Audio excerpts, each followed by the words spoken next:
We have a very special guest here with us, Ali Ghodsi. Ali, welcome. Thank you so much. Excited about this. Thank you so much for taking the time. Really appreciate it. So I think everybody knows Ali. He's the CEO and co-founder of Databricks. I wanted to just do a quick bio. I know everybody here knows you, Ali, but I thought it's good to do a quick bio. Ali is responsible for the growth and international expansion of Databricks. He previously served as the Vice President of Engineering and Product Management before taking the role of CEO of Databricks in January 2016. In addition to his work at Databricks, Ali is also an adjunct faculty at UC Berkeley and is also on the board of UC Berkeley's RISE Lab. Ali was one of the original creators of the open source project Apache Spark, and the ideas from his academic research in resource management and scheduling and data caching has been applied to Apache Mesos and Apache Hadoop. And Ali received his MBA from Mid-Sweden University in 2003 and his PhD from KTH, Royal Institute of Technology in Sweden in 2006 in the area of distributed computing. Thank you so much, Ali, for joining us. Really excited to have you here. And I really look forward to this discussion we have today. Just to get things started, can you please tell us a little bit about yourself and Databricks? Yeah. So, Databricks is a 2,500 person company. What it does is Databricks helps companies take large amounts of data and do machine learning on it. So, they can predict all kinds of things. My favorite example is a company called Regeneron in Boston that actually used Databricks, and they used machine learning and were able to find the genome responsible for chronic liver disease. And they actually have a drug that they're now testing right now in phase 1. So you can do all kinds of things with this. Rolls-Royce uses Databricks to figure out each of the engines that they have in jet planes. They have sensors in these, and they can do machine learning, and they can exactly know when it's going to fail, and it can sort of come and service it and support it and figure it out all, instead of previously before this, they would have to just do service every 2 years, and then it would break down, and there's like dangers associated with it. So, you can actually use this technology to do pretty cool things. Last year, during the pandemic, a lot of the vaccine development teams in the different companies that you heard about were using Databricks behind the scenes. So, you can do pretty cool things with machine learning and AI, as I'm sure most of you know. Very nice, very nice. I'd love to learn more about Databricks, but we wanted to start from your early career when you were in Iran, and if you remember things about around that time, and when you moved to Sweden. Anything that you would like to share with us? A lot of people were asking us, to kind of ask you about those times. Well, I was 5 when we left, so my first 5 years was in Iran. I was born during the revolution, basically. What I remember is it was wartime. It was the Iran-Iraq war was going on. I remember the bombings very clearly. We had a house in Shemrun, so we could kind of see Tehran. We had like pretty nice view of all of Tehran. And I remember when they started the bombing raids, the sirens would go off, right? They would go, and we would see how they shut down all of the lights in Tehran. And it would be kind of patchwork of, they wouldn't shut it off immediately. It would go like, neighborhood by neighborhood, it would just shut it off. And, it was because, of course, they didn't want the airplanes to see where the houses were, so they couldn't sort of target. And a couple of times they actually flew extremely close to our house. I remember sort of the windows would shatter. Kids would always hide behind the tables, use candles, and my parents are freaking out, turning on the radio, listening to the news. One night, they actually bombed. I thought they bombed our building. I thought it hit our building. All the windows smashed, but it wasn't our building. It was actually a building across the street. Next day, we went outside. There were sort of people looking for their kids, crying. There was blood, and the whole building had just like completely collapsed. So I do remember the war. Those are the kind of the memories I remember. What else do I remember?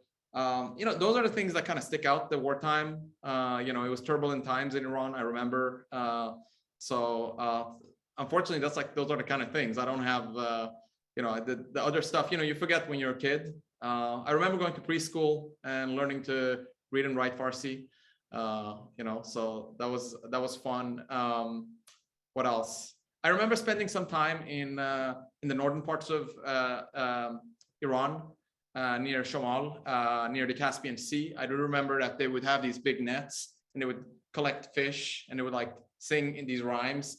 And, we had, caviar, which probably was very, very expensive at the time, but we were having that, and it would give us mahi safid, which is like white fish with rice. That was kate. That's all I remember kind of, and then we left when I was 5 and, we never really went back again. So I've unfortunately missed everything that's happened since 1984. I mean, I follow the news and I speak Persian and I kind of follow it at a distance, but haven't actually been back since 1984, actually. Nice. And then Ali, you moved to Sweden and you have a very interesting, career path, when you were in Sweden. Can you tell us a little bit? I was talking to a few people at AmpLab and they were telling me stories about how you were actually writing programs even when you were in elementary school and actually, I think, contracting it. So can you tell us a little bit about how you did that and, what was it like, when you moved as an immigrant there? Yeah, so what happened is, so in Iran, my parents were well off, right? We're living in Shemrun, everything is great, fantastic, right? And then we had to leave. And we had to leave abruptly. So we moved to Sweden and, my parents didn't bring anything with them. So suddenly we're dirt poor and we sort of moved out to the outskirts, really poor parts of Stockholm. And sort of growing up, at some point, my parents found a sort of a Commodore 64 for me, but it was kind of broken. So the tape recorder was broken, so you couldn't play any games on it. So in 3rd grade, I believe, one of my uncles came and said, you can actually program on this thing. Cause I was like, it's a useless thing. You can't do anything. He said, no, you can actually do programming. So I started kind of programming in BASIC and in 3rd grade. I just was completely in love with the fact that you can actually speak with a machine and you can tell it to do things. So I started programming and I was like, okay. And, since the games wasn't working, I started creating my own games, put up bitmaps and, sprites and moving them around, and you can create your own games, in whenever that was, like, long time ago. Back then, the games weren't very sophisticated. So you can actually create pretty good games that can kind of compete with what state of the art is. Whereas today, if you have to do that, you have to have hundreds of millions of dollars and you have to have actors and musicians and, and it's many-year projects. So that's kind of how I got started. And since I was early with computers, it's just around the time where computers were sort of PC revolution was making it to people's homes. Everyone was having a PC at home and, people who never used computers were getting used to it. And all these departments and governments were kind of adopting the internet as it came along. So, as someone who knows how to code, I was able to actually start my own little consulting firm while I was getting my education. I wrote all kinds of programs for people. So, and pretty big government agencies would contract me as a kid, because this is before it's like early days. They didn't know that the website for like a big government agency is a big deal, because, it was just early days of the internet. So I had a lot of fun writing all kinds of software for all kinds of things and making actually kind of decent amount of money. I mean, as a kid, right, who, you just want some pocket money and, you're just making like $100 here, $100 there. It was pretty amazing. So that's what I did. So I've been programming ever since and I still program. So that's kind of how I got started with this stuff. Very nice, very nice. And then I think, Ali, you're considered a super founder because you've done multiple companies before Databricks. And one company, I think, was you started something when you were in undergrad, that some newspaper was actually, you contracted with a newspaper organization. Can you tell us a little bit about that experience? Oh, what newspaper? I don't actually know. There's a newspaper. Like one journaling software that you wrote for. Yeah. So yes, I did write a full. That is true. I wrote in Perl a full content management system that you could just run a complete website on, and I maintained it during high school, actually, and it was actually Persian news. It's not around anymore, but yes, I'm surprised you know about this. That's just something I did on the side, but it was actually a pretty comprehensive, full blown. These days, there are like, you go buy these, right? There are like, there are open source versions and so on. But yeah, back then you couldn't really find any. You would have to custom write it. So I wrote just one sort of over the summers, and I maintained it over many, many years. And I had to actually maintain it all the way into college. So, it ended up being a pretty time-consuming hobby for me. Yeah, it's really amazing. At such an early age, you had that entrepreneurship, skill to do these things. It's really amazing. So one other question that we got from a lot of people was the decision that you made to do your PhD. So I think around 2003, you finished your MBA. And this is a time where I think Google was 5 years old. Google started in 98.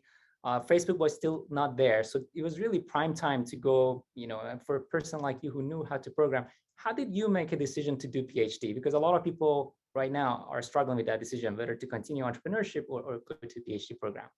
Yeah, well, look, I mean, actually, if you roll back to high school, in high school, my dream was to move to the United States, work for Electronic Arts and make games, right? Because I started making games on my computer when I was, a kid. So the dream was move to the United States and work for Electronic Arts. And I got a verbal offer to work for Electronic Arts in high school for $70,000. And it was like my dream job. Like I'm done with life, right? It's like the best thing ever. But, you have Persian parents. And they're like, no, you have to go get education. You have to go you're losing your life. You're destroying everything we did for you. Like, you're a spoiled little brat. So, they kind of forced me to go to college, which I hated. I thought life is over. So, I got into the academic track. Thank God that I didn't drop out or didn't even go to college.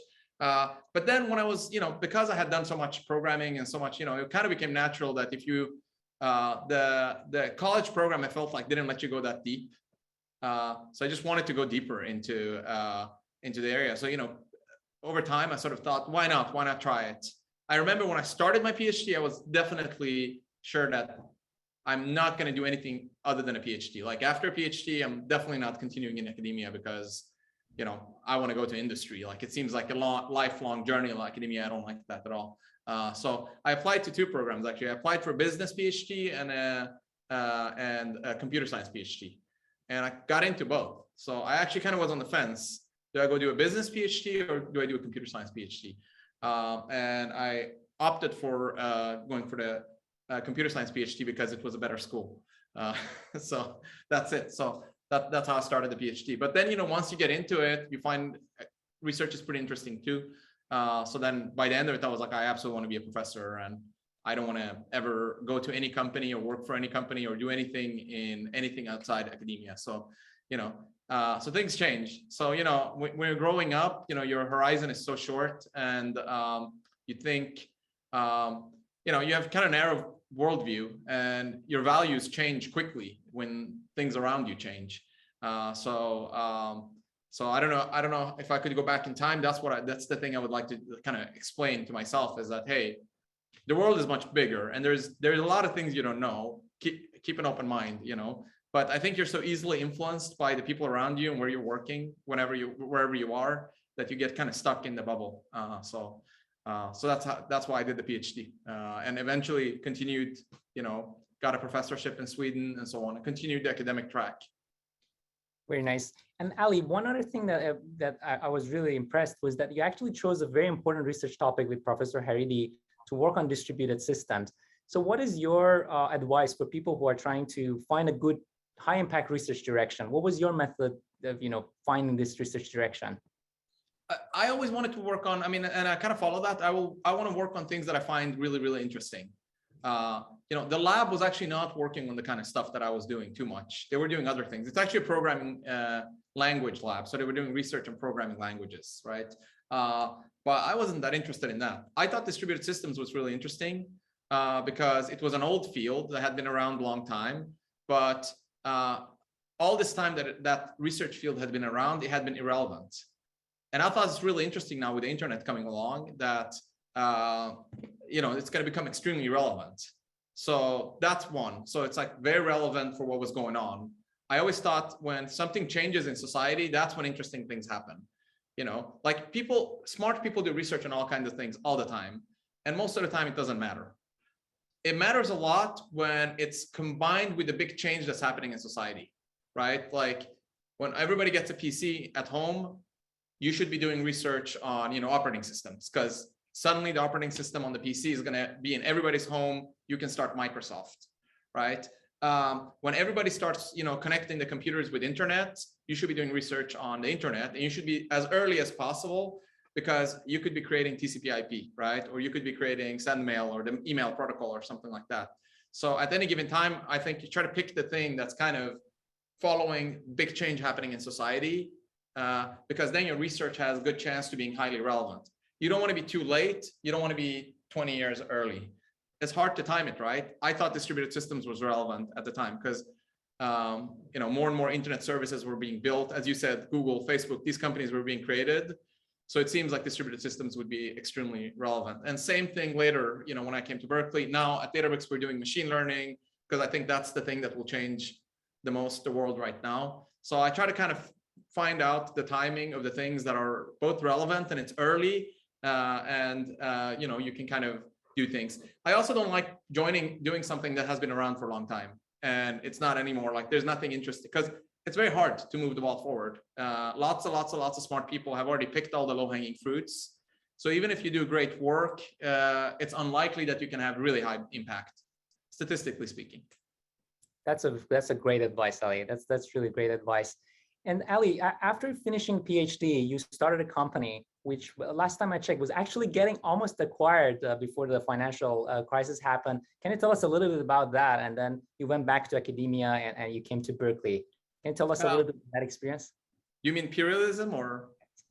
Yeah, so Pluralism, which is, it's peer-to-peer software. At the end of the PhD, they came sort of, in Sweden, there are these companies that come, or government has like these programs for like, okay, if there's something that looks really promising out of a PhD program, they try to commercialize it.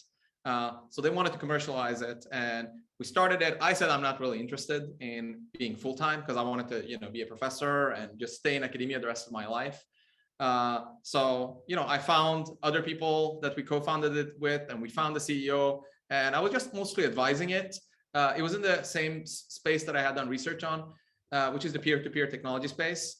The problem with the peer-to-peer technology space is that a lot of it was around how can we make internet bandwidth much more efficient, like by peer-to-peer. If you want to send a video to 1 million people, you need to have a really big pipe to be able to distribute it. So you need lots of bandwidth. So the idea was, well, if we just distribute it and everybody shares the video with each other automatically in the software, we can make that much cheaper. The problem is, unfortunately, it turned out that eventually bandwidth became extremely cheap. So at that time, it seemed the internet, there's not enough bandwidth. You couldn't get enough bandwidth to your home. You couldn't get enough bandwidth for your video and so on. But over time, companies invested so much in putting fiber everywhere in the ground that the cost of bandwidth just went down exponentially. And the problem that we solved, even though we solved it well, a little bit became irrelevant. That kind of taught me that you should also really try to simulate over time. Like a problem that's really important right now, when you have to solve it right now, it might not be so relevant in 1 year or 2 years. Like look at all the market forces. Some of these problems might go away and solve themselves. So it was sort of an important lesson, I think, doing that startup. It was still, we had a lot of fun and, the outcome was really good, but I kind of learned that lesson. Really nice. And then Ali, you moved to Berkeley around 2009 and you started this seminar, a very visionary seminar called Berkeley Cloud Seminar. And this is the year 2009. Still a lot of people don't believe in the cloud. I think it's like 2 years earlier than Amazon starting the cloud, if I'm not mistaken. So can you tell us a little bit about the discussions there and how you and your co-founders came up with this idea of Spark, which is the backbone of Databricks' first offering? Yeah, look, so I think a lot of the credit should go to UC Berkeley. I think that Berkeley as a city and the university is special in the sense that unlike other universities, it really has this kind of hippie, anything goes, we're going to change the world, you can do whatever you want, any crazy idea is a good idea. And some of the crazy ideas are bad ideas, but some of those crazy ideas will change the world. So it's in some sense much less academic than other top academic institutions. So in 2009, there was Parlab, which was in the same building, where they were looking at hardware, and they already were telling us that we don't know how to make the computers any faster. Like this is a big shock because every year computers, every 18 months computers double in speed. When I grew up, and you go buy a new computer, it's twice as fast every 18 months. But around 2005, 6, 7, Dave Patterson in the Parlab was saying the big change has happened in the last 30 years. We've hit the wall. We don't know how to make the computers any faster.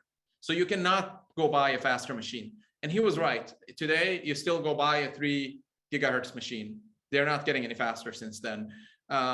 So for us, it was this kind of insight, and we were at Berkeley, so you're thinking big and you're kind of crazy ideas. So we thought, wow, this is a dream coming true, because I always wanted to be born in the 60s or 50s, because that's the first computers came then, because then you can do all the research on all the, everything that's going to have huge impact on humanity. But unfortunately, I was born much later. So the computer was already invented. Everything was already there. But in 2009, it kind of felt like there's a new computer. The new computer is the data center. It's the cloud, because you can no longer go buy a supercomputer, or you can no longer buy machines are not just going to get faster exponentially every year. So that's stopping. So there's going to be a new computer. The new computer is the cloud. Well, if that's the case, this is basically 1960s, right? We can create the next IBM, because all the software for it, all the operating system, everything you do on it, all the applications have to be created again from scratch. So it was very exciting times for us in the lab. And I think everybody in that lab was very excited with the same kind of mindset that I have now. So we're like, okay, let's rebuild everything from scratch. This is sort of a brave new world.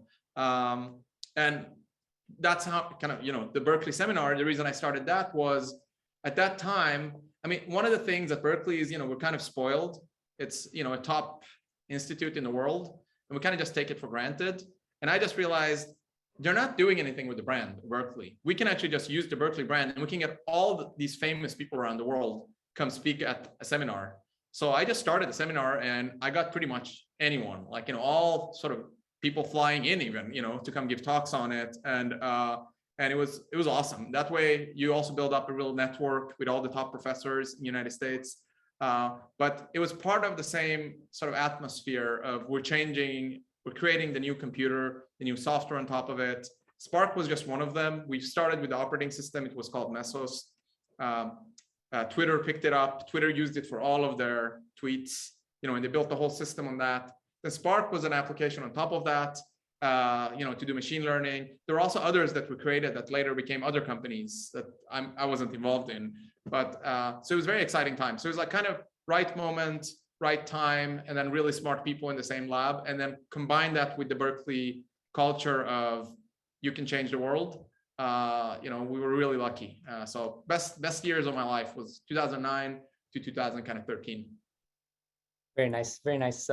And Ali, can you tell us a little bit about the atmosphere in Berkeley and, I guess Dave Patterson's style of putting faculty and students together, and, how you had different people from systems and, machine learning there, and how people, if someone here is calling from a different university, how they could perhaps create this among the students themselves, if you have any advice? Yeah, I mean, so Dave really pioneered this model where we're going to really collaborate together. And the whole idea was, let's put, at Google or other places, they had this open, everybody sits together. They have these, you have your desk, and it's kind of open seating, right? It's not, you don't have a room, you close the door. And he wanted to have that kind of collaboration. There was no room at Berkeley, and they said, we don't have room to do that. And he said, well, take our rooms. So he gave up all the professors' rooms, and all the professors moved, built a big lab, and we were all sitting together. And we had machine learning people, theory people, mathematicians, system people, networking people, all sitting blended together. And because it's Berkeley, in many other academic institutions, what you would do is you would say, we do research on exactly this, and this is the interesting problem. And if anyone can crack the code on this problem, that's an amazing paper to publish. But this is what good research is. This is a hard problem research. Berkeley is not like that. It was kind of like do anything, like, any idea. Oh, talk to that person. Oh, they have this problem. Let's help them. So what really happened is we were sitting next to some people that were doing machine learning. They were theory folks. And they were like, hey, we want to participate in the Netflix competition just for fun. Netflix competition was a competition where Netflix would give you movie ratings, and you would have to come up with a machine learning algorithm to recommend movies, and you could win $1 million. It's like, and he said, hey, this is really hard to do with the current technology. Matei, who was sitting, next to the person, said, oh, this is an interesting problem. We should work on it. So built that on top of the software that we had, Mesos, and it turned out that it did really, really well, and it helped him solve his problem. So that became Spark. And so, very simple problem, like very simple program that he wrote in very short amount of time. So this was the kind of atmosphere. Everybody sits together, work on interesting problems. Don't worry about if it's, interesting to academia or if it's not interesting to academia. So for instance, cloud computing at the time, we kind of really led the way at Berkeley. Pretty much most other universities didn't really care as much about cloud computing as we did in 2009. Like in some of the conferences, academic conferences, you would look at the program, it would be Berkeley paper, Berkeley paper, Berkeley paper. Like we had pretty much all the research papers were published by us because, you know, MIT's attitude was a little bit, hey, that's kind of cloud, that's just Google research or Facebook. Like you're just helping those companies and it's not interesting academically. You know, we're going to work on our academic problems. You guys, that's kind of weird, boring West Coast stuff. And at Stanford, they were busy doing startups. So, you know, so we just continued doing research on this. And initially there was pushback by the academic community that, well, you know, is this interesting? Is cloud computing interesting? Is there anything new here? We already know all this. But eventually we kind of broke through. And frankly, for a few years, we were completely dominating that research. So it was a lot of it was thanks to this kind of open mindset and working together with the lab members that they've started. And I think it's spreading, you know, other universities are also taking after this. And it also inspired us at Databricks later when we started the company. We took a lot of those philosophies when we started the company and implemented them also at Databricks.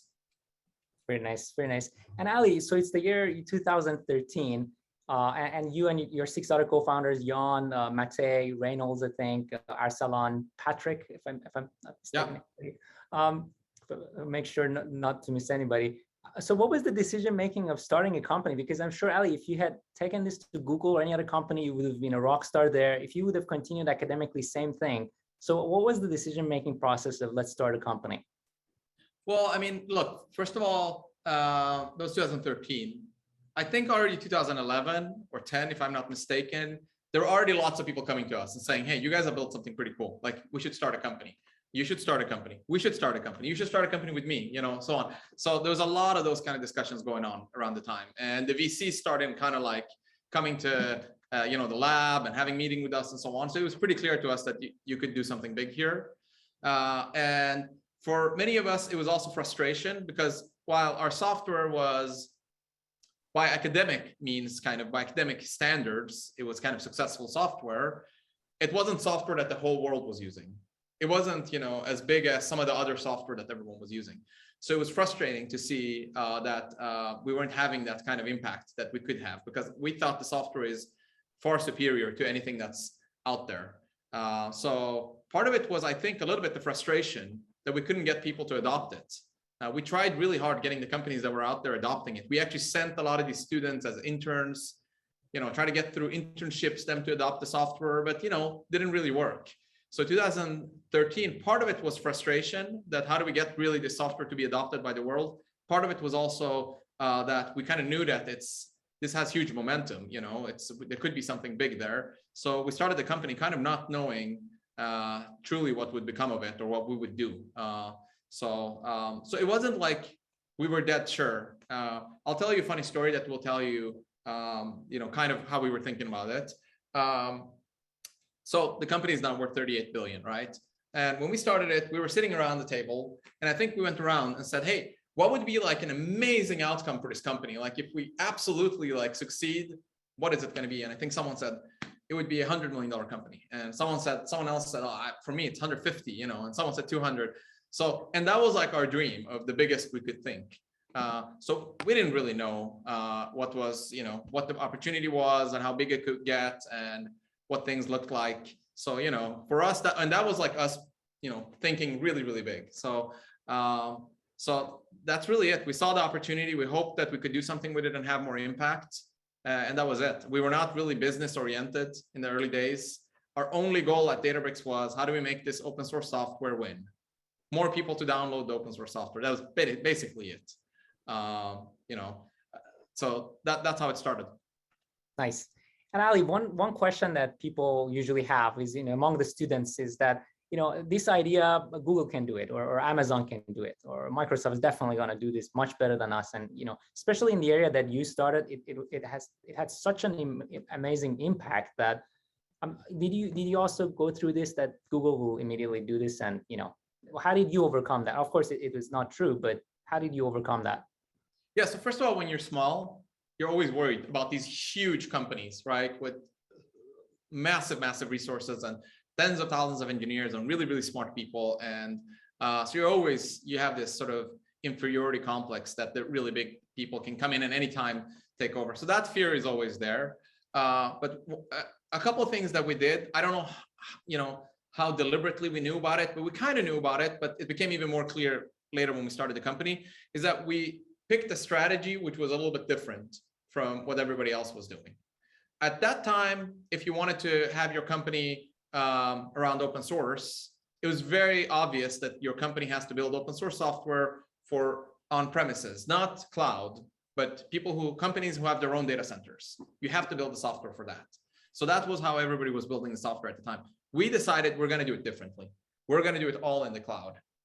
And everybody told us at that time that that's not a good business idea. That's a really bad business idea, because all the money is in selling software to all these companies, and they all have their own data center. So you have to sell them the software. But if you're just putting it in the cloud, you're only really making it available to kids, who are just swiping their credit card and trying this out from the universities. But we thought that this is good because it lets us move really fast. We can write the software much faster because we'll write one copy of it in the cloud. And two, we thought this is going to continue growing. So it's a small market. So maybe we can win this small market, but it's a small market that's growing very fast. So instead of us building software and competing with Oracle, which is a huge company and they'll kill us, we'll go after a very small market. And it's easier to do a good job on the small market, but it's a market that's growing exponentially very fast. So if we have a good chunk of that market now, let's say 50% of it, then we can just stay 50%. And as the market is expanding every year, we'll grow with it. That was the kind of thinking. Of course, it became more clear later, but that was one of the secrets behind why Databricks succeeded. So pick a small market, pick a bet on something that you think everybody else thinks is stupid today, but you think that's where the ball is headed. We were kind of inspired. Jeff Bezos had done the same thing in the 90s. He had said, what's obviously going to take over the world? It's the internet. And what does that mean? It means people probably want to buy software on the internet. So he started Amazon.com. We were inspired by that. So we said, let's pick a small market, AI, data, processing that data. It's just going to every year double and get bigger and bigger and bigger. If we start now and we just do a good job and hang in there for a few years, we have the opportunity to become really successful. So that was our thinking. Of course, we were afraid of all the big companies all the time. So the fear is always there. Nice. And one quick question that people asked us, so I want to make sure I ask this question, Ali. Before, of course, a few years afterwards, it was obvious that Databricks is, destined to a big, big success. But while you were growing, I'm sure there were a couple of acquisition offers. I know some of those are confidential, so I don't want to ask confidential information from you. But what was the decision making of saying, no, we don't want to get acquired by these big companies. Let's actually go make the company and perhaps go to IPO ready this year? Yeah, first part of it is we're academics. So we didn't do it for the money, really, to be honest. For me, it was never about the money. So selling the company a little bit, you're giving up this mission that you're on. So to be honest, in some ways, no amount of money would have really made us really happy, because we were not looking for money. We were looking for impact. In research, we were looking for impact. And with the company, we were looking for impact. So that's one reason. But the second reason is, you might say everything has a price, and maybe it had. It's when a company is successful, it's very hard for people to acquire it. You really have to pay a lot of money to buy a company. And I think people who try to acquire companies, they don't understand this. So they make this mistake. Like even really, really big successful companies, they don't understand how to acquire successful startups. I'll explain why. Databricks now is 38 billion, right? To acquire Databricks, for us to even consider it, we're super successful. The company is growing super fast. The offer would have to come in at 100, 120, 130 billion, right? But nobody wants to pay that amount of money. But they're like, you're only worth 38. Why would I pay so much? But then from the entrepreneur's point of view, you're like, but it's growing extremely fast. It is super successful. I don't have any problems. I'll just wait 2 years, 3 years. And as everything is growing, you'll have to pay much more. So this is a problem that everybody makes. When you look at successful startups, you have to pay just so much that it doesn't really make sense.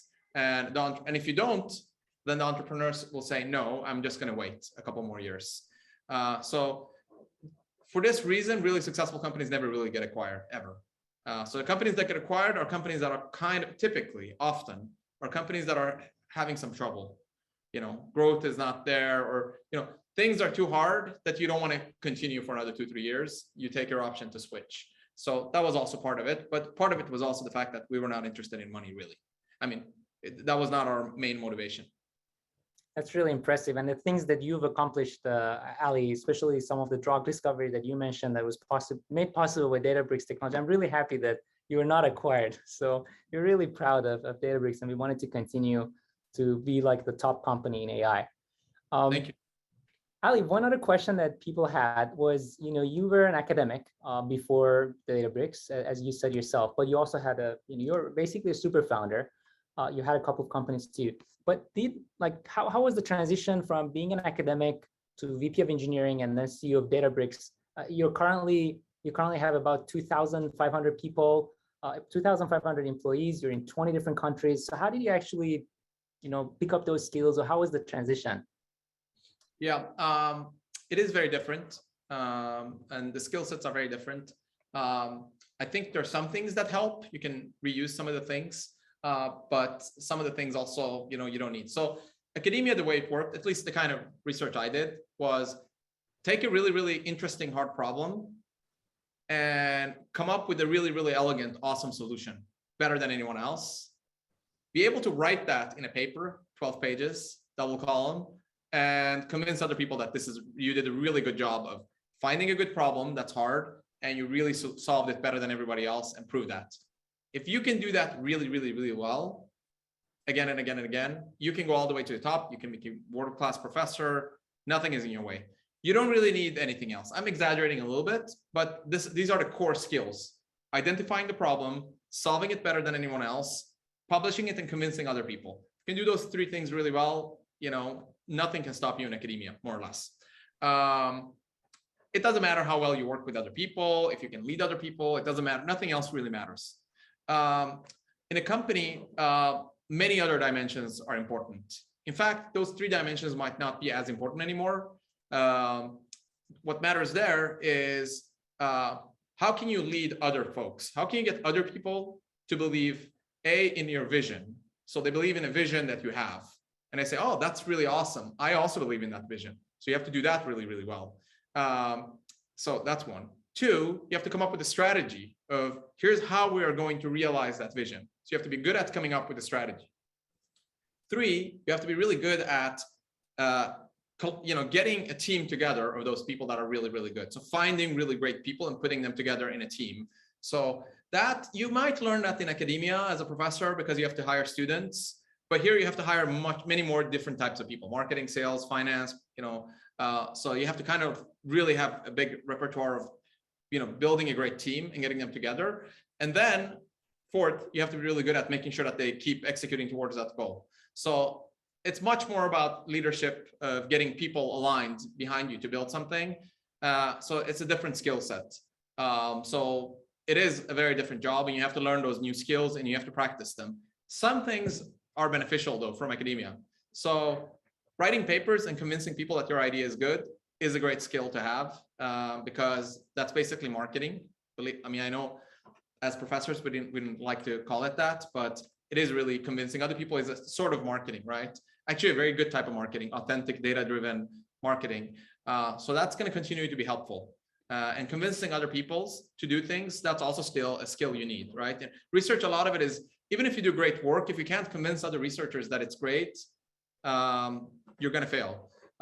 So that's really, really helpful. And then finally, innovation in a company, coming up with innovative things to do. That I think is a great skill that you learn in academia, right? Because your whole job in academia is push the boundary of knowledge and do something no one else has done. Novelty is very, very important in academia.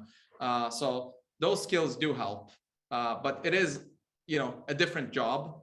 And I think you have to be good at more dimensions if you want to be sort of a company leader or a leader. I think there are more skills you have to be good at. So I liked that part. That's why I actually changed my mind from I just want to be in academia to no, I like the CEO job, because in some sense it's more challenging. It's more dimensions to practice at the same time. So I think that's more fun. I have this is my own question that I added to the list. I attended your course, in Berkeley, and you were on top of everything. You know all the details. You know exactly what was wrong in a person's thesis, and the level of detail was really impressive. Is that how you also how is that different from your role as a CEO? Like, are you on top of So how much detail do you get into, like, the different parts of engineering, HR? Given the company's scale, how have you translated those skills to the company? Okay, so the personalities of people don't change, right? So the way I am, the way I was there, I'm the same way in the company. So of course I'm going to care about a lot of the details, but it's harder with 2,500 people. So it's one of the skills you have to learn when the company is above 150 people, roughly around 150, 200 people, maybe 250, depending how good of a memory and how smart you are. But it's going to happen at some limit between, let's call it 100 people to 300 people. There's a breakage, and you no longer know everything. It's just too many people, too many hours a day. So even if you work, if you don't sleep at all, at some point you break, you will no longer know what's going on. So you'll have to figure out a way to still manage everything through processes and other leaders. And that's a skill set you have to learn. So yeah, I still know a lot about HR and other departments, what they're doing. But after 300 employees, you have to learn the trick of scaling the company to a level so that you can still making sure you can't be everywhere.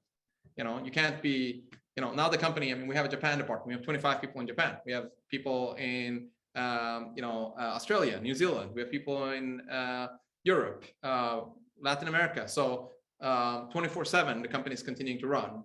So instead of going through all of the details, what is a good way for you to still, in an abstract way, understand what's going well, what's not going well, and being able to kind of manage the company? That's a skill you have to learn, and it's challenging. Most companies around that size, struggle with it, and that's oftentimes companies sell around that size. They get acquired because it is hard to scale that. And Ali, in terms of advice for young people, young entrepreneurs who are currently in school, who are currently students, if it was like a 18-year-old Ali or 22-year-old Ali today, what would be your advice who are interested to do entrepreneurship? What's your advice to them? Specifically, one common question that we got was, what kind of research, if you were a student right now, which area of research would you focus on right now for, let's say, your PhD or master's or undergrad thesis? That's a good question. I haven't thought too much about it. I don't think I would do machine learning, to be honest, because it's already taken off. It's already a big thing. I don't know, maybe I would go into bioengineering or something. I like somewhere where I think the next frontier will be, where breakthrough will start happening, right? So I think what's happening with the mRNA vaccines and so on, and like the link between software and being able to embed it in DNA and the human, like the bio, that intersection seems pretty interesting. So I would get in probably into something like that, or maybe something else that's really fascinating that we think it's in the cusp of a big breakthrough in the next 5-10 years. I would try to pick something like that. You can pick what you think is, it might not be what I picked. So that would be what I would pick. The second thing I would do is, try to, as much as possible, work with really, really great people around you. So what ends up being really important is, like, if you look at it, for me, it was that lab with all those smart people and the right timing that we had was very important for me. So try to always find a place where you can actually work with the smartest, but the best people. Those people will help you, because it's like sort of, you get this crowd intelligence where you got a lot of smart people. There's something that happens then between them. So the one advice I would give, which I think I did actually right in hindsight, is don't worry about being the biggest fish in the pond. Always challenge yourself to go to somewhere that's bigger, better, and you can sort of get on the frontier. Many of you, those who are from Iran and are here, they're already there, and here at UC Berkeley, they're already doing that. But to give you an example, when I was in my university, in northern part of Sweden, they offered me to be a professor, which is sort of a really important job right after college, before even having a PhD. But I decided not to do that. Instead, I went and started a PhD at the top university in Sweden. So I kind of took a step down the motion, kind of, but I went to a much better place. And after I got my PhD in Sweden, I had a faculty job. So I took a faculty job at the same place, at the same university, which is, the top university in Sweden. But then I had the opportunity to come here and be a visiting scholar, not a professor, not a visiting professor, So it's kind of a demotion, but I took that because Berkeley's, it's the research is cutting edge. Just make sure that you're always at that frontier where the interesting things are happening and working with the really smart people that are doing interesting things. That's really, that helps you with the timing. What I've noticed is if you're not at those places, then you're typically working on things that are, further behind. Like you're working on things that were cool 5 years ago or 10 years ago, so that I think is a really important thing. And that helps you then be at the frontier of what's happening. People will be very, very important no matter what you do, the people around you. So build relationships and make sure that you're sort of that's going to end up being both in academia and if you're doing your own company. It's not so much about you, but more about who's in the network and who do you have that you can work with, because you can't go very far yourself. You need other people. So that's something that I would probably emphasize even more. When I grew up, or when I was doing research, or when we started the company, I was probably so focused on what I was doing myself. And now I think it's more important. What are the people that you have around you? Very nice, very nice. And before we get to the public Q&A, we have a final question. Multiple people asked this. What's your favorite Persian food? Oh, depends. Okay, so I think my favorite Persian food is the one you can't buy, because you can go get kubide anywhere, right? So it's kind of like dolme, that you stuffed pepperoni dolme. I think it's kind of Azeri style. That's what I like, because you can't really buy that in any store. So I really like that, and I like it really the way my mom makes it. So whenever she says, "Hey, what can I make for you?" I'm like, dolme. So sorry, probably not a popular answer. Nice. Great. So if people have questions, please post it on Q&A. The first question is from Muhammad Saeed Abrishami. The question is, did you have any specific challenges because of being an Iranian immigrant or just an immigrant through your entrepreneurship path? And if so, how did you overcome it? Yeah. Not only Iranian, I grew up as an immigrant in Sweden. And, as an immigrant in Sweden, there's a lot of tensions between immigrants and people that are from Sweden. There's a lot of talk about racism. It's sort of really, really tense sort of debates around these topics. Are we getting an equal chance? Most Iranians in Sweden would say no. Is it fair? No. Are we getting discriminated? Yes. Are we getting a job? No. Is it equal, fair opportunity when we apply for a job? Will they filter out our CVs when they see a Persian name? So, there's a lot of, emotions around these topics. I view the world differently. I think all of those things are true, and we should fix all of those things. I don't disagree with any of them. But I don't think it's a useful way of, it's not useful for yourself. It's kind of like saying like this: the education system is not great anywhere. The education system is broken. Does that mean you should not go get education? Right?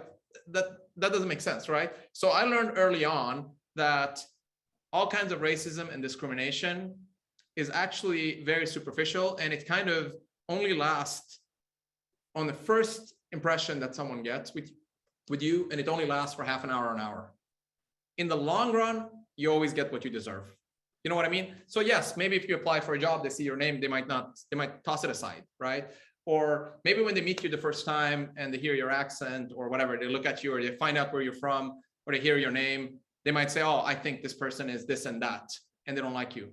But as soon as after 1 hour or 2 hours of talking to them, they will realize what you have, what you're doing, and they will start judging you, for who you are, right? If you look around you, when people don't like someone, they don't say, oh, I don't like that person. It's very rare that someone says, I don't like this person because of their name or because they'll say, no, I don't like this person because, he or she's egotistical or sloppy or talks too much. So, so I actually think a lot of these challenges are initial. You can easily overcome them with your own mind and with the power that you have.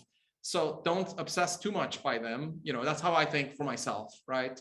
And then you can actually, you can actually do anything. You can change anyone's mind. And if you do great stuff, if you do great work, they will recognize it. If you don't, it becomes a self-fulfilling prophecy, right? The first meeting is not great. Maybe they're judging you because they have a prejudice about you and they're thinking that you're this way or that way. You get upset because they're treating you that way.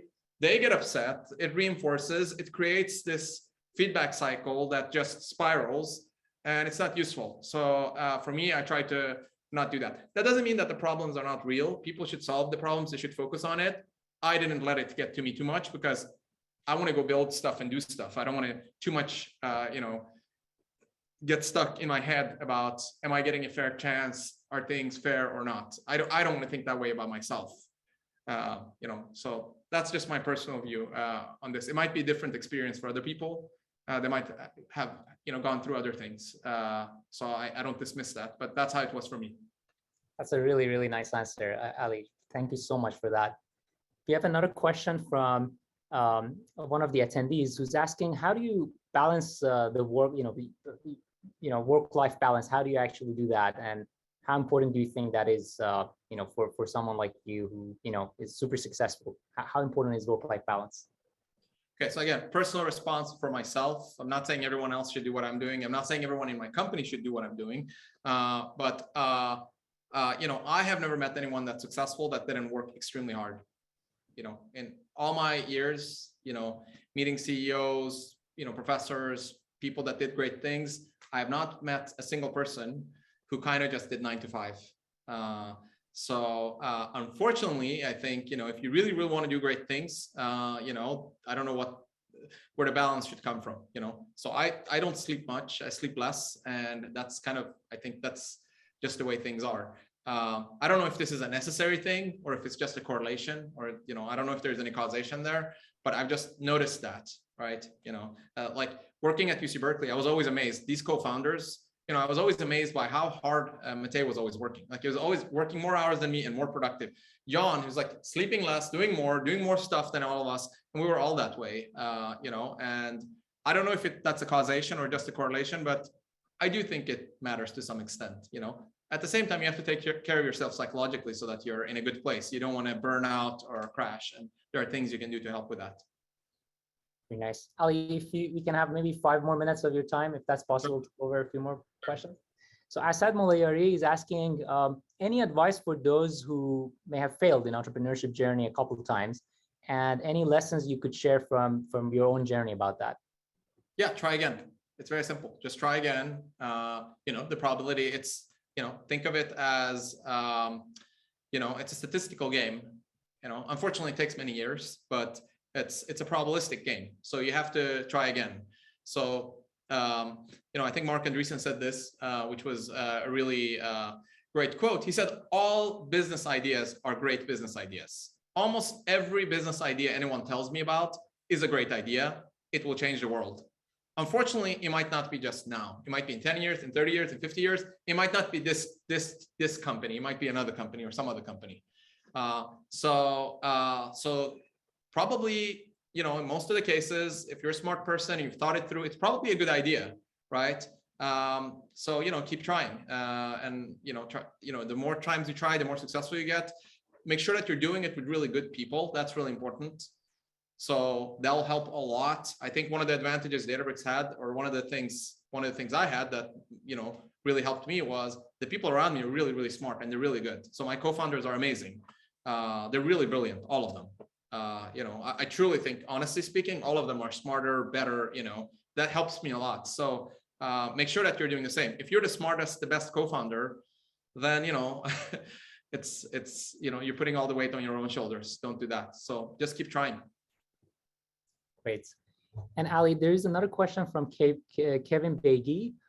Thanks, Ali, for sharing your success with us, and thank you, and thanking me and the organization. 2 questions.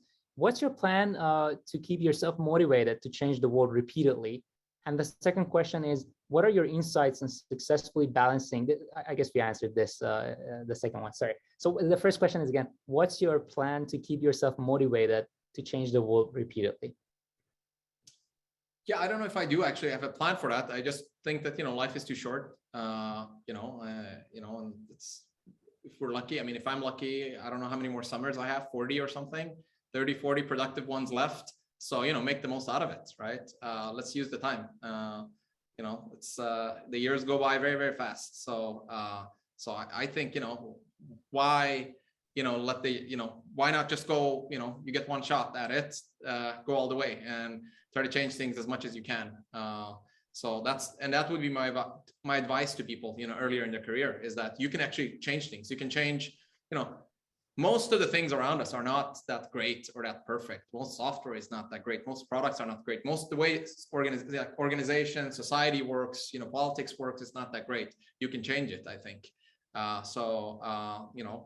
Start doing that. If not, what are you going to do otherwise? So I don't know. I don't have any plans, but I think it's just, that's how I view it. Great. Nima is asking, Nima Barihian, he's saying he's a grad student at USC studying quantum information science. And he's asking, how important do you think quantum machine learning will be in the future? Okay, I would say I'm not qualified to answer that. Gut feeling, I think it's just, you have to have your own gut feeling of as I said, I like to work on something that I think is exactly at the right time to impact society. I'm not an expert on quantum computing or, quantum machine learning. I would just say it seems a little further out, right? But that means the prize is big. If it actually has an impact, then it will be absolutely huge, right? If you look at deep learning, the folks that were doing deep learning, it started with neural networks in the 70s, and it completely failed, and it was completely worthless. And I remember when I was starting my PhD, one of the professors said, whatever you do, don't touch neural networks, because I did my PhD in neural networks, and it was a complete waste of time. It's total nonsense. It doesn't work. It's inspired by the brain, but it's not how the brain works. Brain is much smarter. Don't waste your time. But actually the same team that was doing that kind of stuff, many of those folks continued all these years, in the 70, 80, 90, right? And in 2011 or 12, there was a huge major breakthrough with deep learning by just modifying it on modern computers. And it's been amazing, right? So you have to find your risk tolerance. But it seems, for my risk tolerance and for what I know, my level of knowledge, it feels like it's something that's a little further out.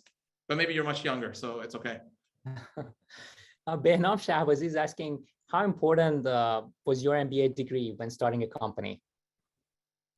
I don't know if the MBA degree was important, but I think the fact that I was interested I found that I like working on challenging problems. In research, I like to work on challenging problems. When I did my MBA, the thing that I liked about, the reason I did the MBA was I really thought it's really interesting to take a big organizations of thousands of people that's not doing well and kind of fixing it and making sure that it can execute. I thought that's really interesting, challenging problem. My parents are doctors.